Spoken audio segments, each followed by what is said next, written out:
Hola, vamos a trabajar hoy el régimen legal del agua. En este capítulo, muy brevemente, vamos a destacar los asuntos más importantes.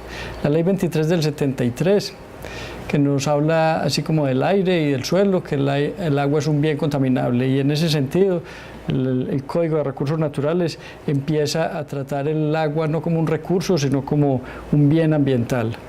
Este es un paso importante en materia del régimen legal ambiental en Colombia. La Ley 99 del 93, por su parte, en el artículo primero, que nos habla de los principios generales del derecho ambiental, tiene dos que tienen que ver con el agua. Uno, la protección especial para los páramos, subpáramos, nacimientos de agua y zonas de recarga de acuíferos, porque allí es donde tenemos las grandes despensas de agua.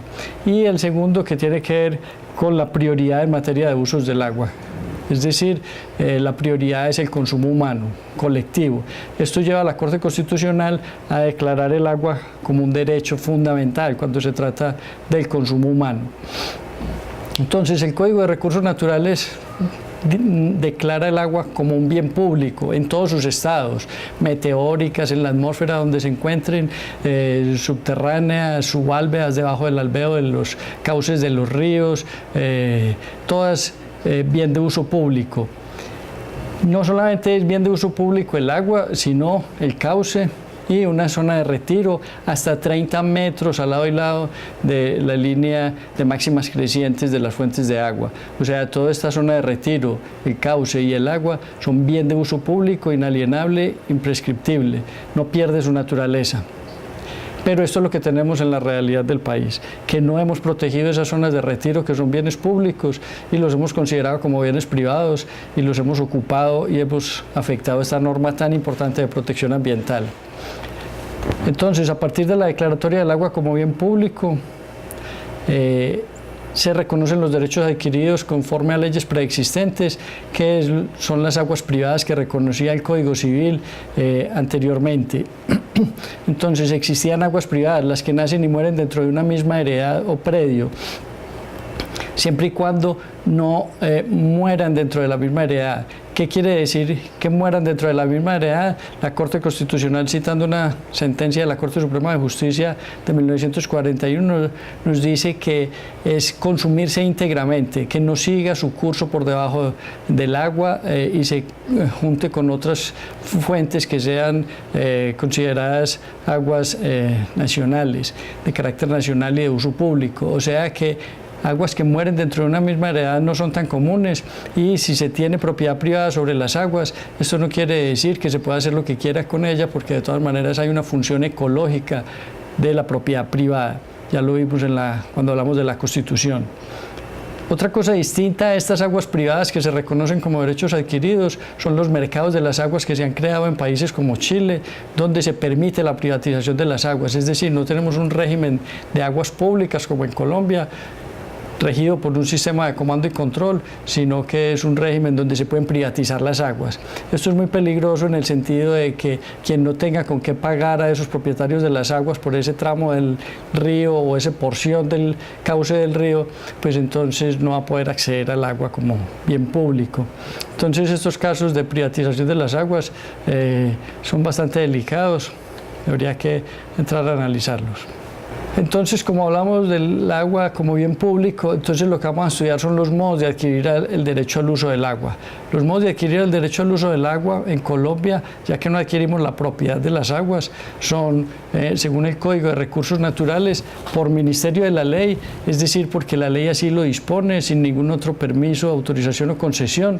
Estos son usos simples, sin establecer derivación y sin contaminarlo. O sea, ir a sacar agua con vasijas o ir a bañarse a los ríos sin contaminarlas.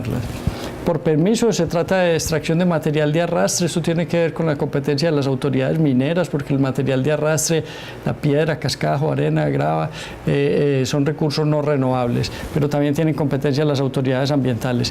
Por concesión, que es la más importante, es lo que se conoce como merced de aguas antiguamente, y es la más relevante que tenemos que analizar.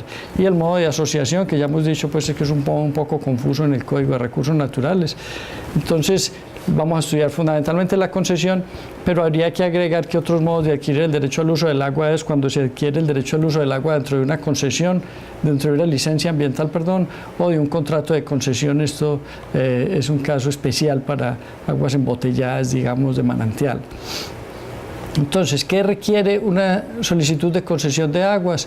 Pues estos son los elementos que trae el decreto 1541 del 78, no tienen pues mayor dificultad. Aquí es importante entender que muchas veces para extraer el agua, llevarle el agua desde una fuente hacia un sitio donde va a ser usada, puede ser necesario una servidumbre.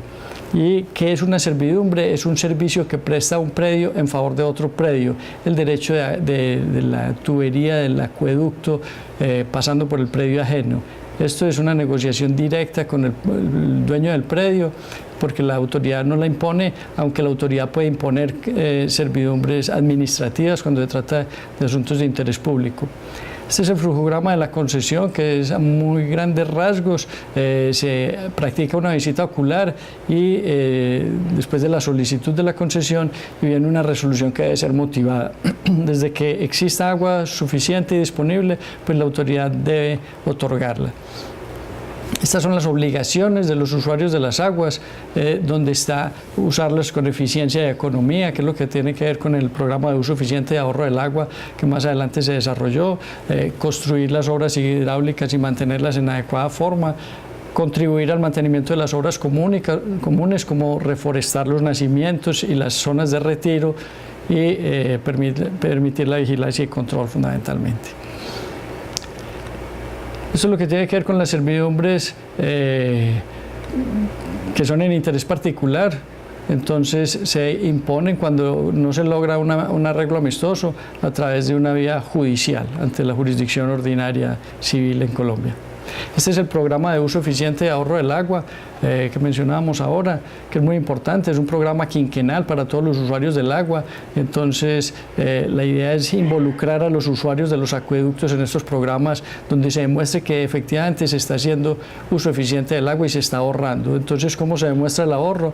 Con cuentas de facturas y demás, o con contadores. Bueno, el tema de cuencas hidrográficas es un tema muy importante en este capítulo. Tiene que ver con la ordenación, la planificación y el manejo de las cuencas hidrográficas. ¿Por qué son tan importantes las cuencas hidrográficas? Pues porque es una forma de ordenar el territorio en función del agua, y el agua tiene una prioridad especial. No confundir el plan de ordenación de cuencas hidrográficas con el POMIUAC, que tiene que ver con las nuevas unidades ambientales costeras que creó la ley en Colombia, de tal manera que el mar se involucre a la cuenca. Siempre habíamos pensado que las cuencas hidrográficas terminaban cuando el agua llegaba al mar, pero ahora la idea es incorporar las zonas marinas a la cuenca hidrográfica, que es donde se están recibiendo todos los impactos ambientales de las zonas continentales. Y el PIOM, que tiene que ver con la ordenación de microcuencas dentro de los planes de ordenamiento territorial. Entonces es el PONCA el que se considera norma de superior jerarquía y determinante ambiental. ¿Por qué son tan importantes las cuencas hidrográficas? Debido a que los límites fisiográficos se mantienen más tiempo que cualquier otro. O sea, ordenar el territorio en función de la cuenca es una ordenación del territorio que no va a cambiar. Las cuencas no cambian. Es muy difícil que una cuenca cambie, porque entendemos que la cuenca pues, es toda esa zona físico-geográfica delimitada por la cota de mayor altura o línea de divorcio de las aguas. Entonces esto hace que estas normas sean de superior jerarquía. Su capacidad pues, de mantenerse por encima de cualquier otro. Un pueblo se puede pasar en el ordenamiento territorial y lo que era urbano pasó a ser una represa porque se inundó el pueblo, pero una cuenca hidrográfica es muy difícil que cambie. El caudal ecológico es muy importante. Esta resolución nos permite identificar metodologías para saber cómo se miden los caudales ecológicos, o sea, el caudal mínimo que hay que dejar en la fuente, que la autoridad ambiental no lo debe tocar para no afectar gravemente el recurso hídrico. O sea, se puede disponer de una parte del caudal sin afectar ese caudal mínimo, que es el caudal ecológico. Entonces, aquí están las metodologías que les sugiero pues, que las revisen con cuidado, que son las metodologías que se vienen proponiendo, aunque no se ha dicho específicamente cuánto es el caudal ecológico. El tema de vertimientos es otro tema crítico y fundamental en materia ambiental, y tenemos un nuevo decreto del 3930 del 2010 que es el que nos cambia el sistema de control de los vertimientos, y ya se fijaron unos nuevos límites de vertimientos para aguas superficiales y los vertimientos a los alcantarillados. Entonces viene dándose una gran discusión en torno a esto porque había una serie de demandas contra algunas de estas normas del decreto 3930. Estos son los radicados que les permiten hacer seguimiento en la página de la rama judicial a las acciones que se han presentado en el Consejo de Estado contra estas normas. No se permite diluir los vertimientos, esto es una prohibición muy importante. O sea, si yo le echo agua limpia a un vertimiento que ya tengo contaminado, estoy diluyéndolo porque baja la concentración del contaminante, y al bajar la concentración baja la contaminación. Y eso sería una trampa que se le está haciendo a la autoridad ambiental y se va a sancionar gravemente.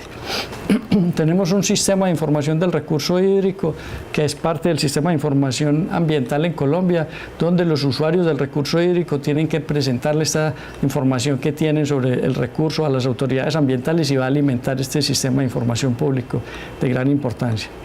Y para concluir el tema de aguas marinas, tenemos pues que la DIMARE, la entidad encargada del control de los mares y grandes ríos en el país, sigue siéndolo, pero la autoridad ambiental ahora con los planes de cuencas, pues entonces el PIOM y las nuevas unidades ambientales costeras, pues entonces entran a cumplir funciones que venía cumpliendo la DIMARE. Hay unos centros de investigación que apoyan el tema, y esta es la norma que nos creó las UAC, unidades ambientales costeras, que nos implica, son 10 unidades ambientales costeras delimitadas por coordenadas geográficas, y las corporaciones autónomas regionales asumen la competencia de esto, para lo cual deben hacer un plan de ordenación y manejo integrado de las unidades ambientales costeras, en lo que se viene trabajando fuertemente. Esto es un avance importante pues en nuestra legislación. Muchas gracias.